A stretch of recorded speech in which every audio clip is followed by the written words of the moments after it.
राधे राधे मित्रों, कैसे हैं? अच्छे हैं? आशा करते हैं कुशल मंगल होंगे और मन से पढ़ाई कर रहे होंगे।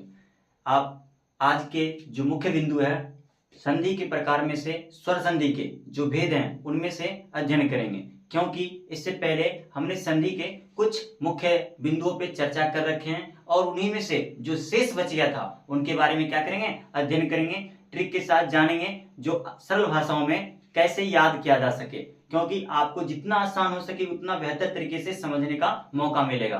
अगर समझ आए तो अपने मित्रों के पास भी शेयर कीजिएगा और चैनल को सब्सक्राइब कीजिएगा, ताकि आगे से आगे क्या हो सके, मुझे मोटिवेट मिल सके और अच्छे से और भी बेहतर तरीके से वीडियो को क्या करें, बनाएं। चलिए जानेंगे स्वर संधि के 5 भेद में से क्या है, वृद्धि संधि का। क्योंकि आपने इससे पहले स्वर संधि के जो प्रथम भेद थे दीर्घ संधि और गुण संधि, दूसरा भेद को हम अध्ययन कर चुके हैं पिछले वीडियो में। चलिए आज जानेंगे वृद्धि संधि किसे कहते हैं। वृद्धि संधि के बारे में जानेंगे, इसके उदाहरण जानेंगे, इसके ट्रिक जानेंगे, कैसे याद रखते हैं और कुछ उदाहरणों के साथ इसको समझेंगे। और इसके बाद अगली जो संधि है उसके बारे में भी क्या करेंगे, जानेंगे। तो पहला है वृद्धि संधि। वृद्धि संधि किसे कहते हैं तो पूछा जाता है तो आपको बताना है, यदि क्या कीजिएगा, यदि अ या आ के बाद, अ या आ के बाद क्या होगा, ए और या आ के बाद ए या आई अथवा ओ या औ आए तो दोनों मिलकर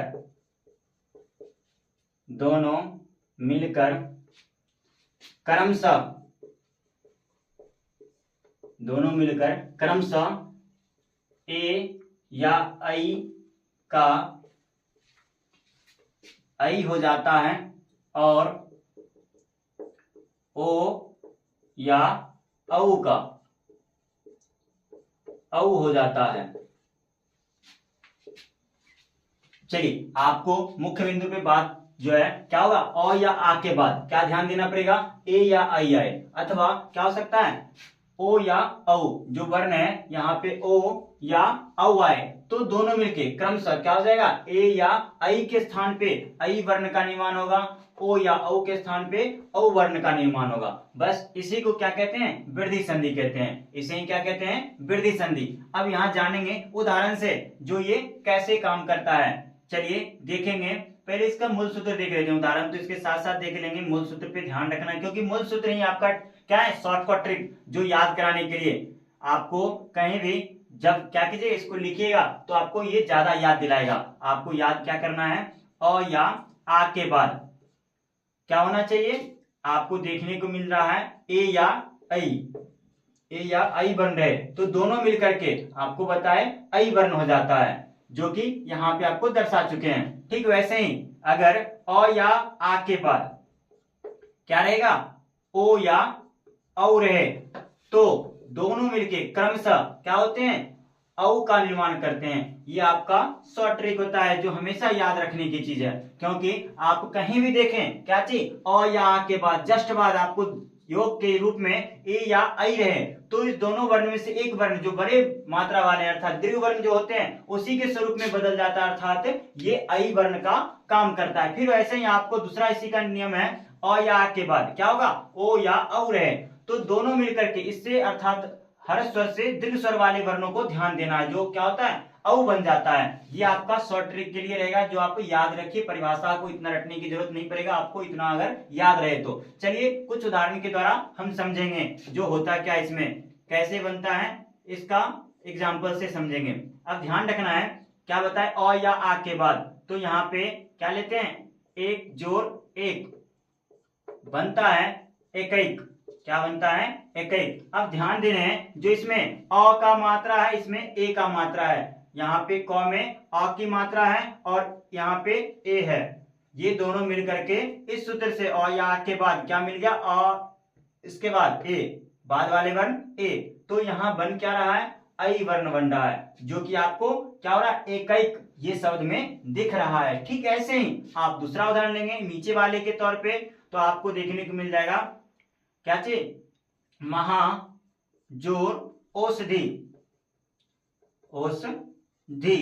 अब देखिए यहाँ पे आपको आ की मात्रा दिख रहा है, यहाँ पे औ की मात्रा दिख रहा है, तो आपको बनेगा क्या चीज, महो स धी। अब ये जो वर्ण है इसमें मिला कौन कौन सा वर्ण है, इसमें आ की मात्रा दिख रहा है, ठीक। आगे वाले योग जो हुआ है क्या हुआ है, औ की मात्रा जो है औ वर्ण जो योग किया है और बना क्या है, औ वर्ण का ही निर्माण किया है, जो कि आपको समझने में आसान होगा और याद करने में भी। इसी तरह से और भी उदाहरण ले सकते हैं, जैसे कि क्या होगा, सदा जोर एव, क्या बनता है, सदैव, ये वर्ण बनता है। तो आप क्या कीजिएगा, इसी तरह से और भी उदाहरण लेकर के आप बना सकते हैं, क्या चीज, जैसे एक जोड़ एक से एकैक वर्ण का निर्माण किया, और जो बना वर्ण ये क्या हुआ, अ और ए का योग होने से ऐ वर्ण का निर्माण करता है, ठीक। वैसे ही महाजोड़ औषधि जो बनाता है क्या चीज, यहाँ पे महौषधि, जो वर्ण इसमें आता है आवर्ण और औवर्ण और मिलता है तो बनता है क्या चीज, औ वर्ण का ही निर्माण करता है, ठीक। इसी में क्या हो रहा है, यहाँ पे आपको दिख रहा होगा सदा जो एव में आ की मात्रा दिख रहा होगा और एव में ए की मात्रा दिख रहा होगा, दोनों को जब योग करते हैं तो बनता है क्या चीज, इस सूत्र से ऐ वर्ण बनता है, जो कि आपको समझ में आ जाएगा कहाँ पे कौन सा वर्ण हुआ है। अब यहाँ पे आप देख सकते हैं क्या बना है, ऐ की मात्रा जुड़ करके सदैव जो वर्ण है ये काम करता है, सदैव वर्ण के साथ साथ सदैव शब्द जो निर्माण किया है सदा जो एव से, ठीक। तरह से क्या करना है, आपको समझना है और याद कर लेना है, कुछ ज्यादा कठिन तो नहीं है, आपका सरल है। जो यदि अ आ के बाद, जैसे कि यहाँ दिखाया गया अ या आ के बाद क्या हो, ए या ऐ रहे, तो दोनों मिलकर के क्रमशः ऐ बनता है, फिर अ या आ के बाद ही रखेंगे क्या होगा, ओ या औ रहे, तो दोनों मिलके क्रमशः क्या बन जाता है, तो औ वर्ण बनता है। बस इतना ही, ये ट्रिक जो रहेगा आपको क्या करना है, याद रखना है, जो आपको सदैव क्या करेगा, काम आएगा याद करने में और समझने में। और उदाहरण के तौर पे एक दो देख सकते हैं, एक जोड़ एक बराबर क्या बनता है, एक बनता है, वर्ण कौन कौन सा हुआ वो भी दिख चुका है, उसके साथ ही आपको दूसरा वर्ण भी क्या हो रहा है, दिख रहा है, महाजोड़ औषधि, इसमें भी महौषधि बनने में कौन कौन सा वर्ण आया है ये दिख रहा है, सदाजोड़ एव में भी जो वर्ण आया है उसको देखना है। चलिए अगला इसी के जानेंगे वृद्धि संधि के अलावा यन संधि के बारे में, तब तक के लिए एक बार एक नजर डालिए, नोट करना है तो कर लीजिए, और समझ आए तो अपना क्या कीजिए, लाइक कीजिए, कमेंट्स कीजिए और अपने मित्रों के साथ शेयर कीजिए और सब्सक्राइब कीजिए चैनल को, ताकि क्या हो सके, हमें भी मोटिवेट मिले और इससे ज्यादा बेहतर तरीके से समझाते क्या करें, नए नए वीडियो आप लोगों के लिए लाते रहें।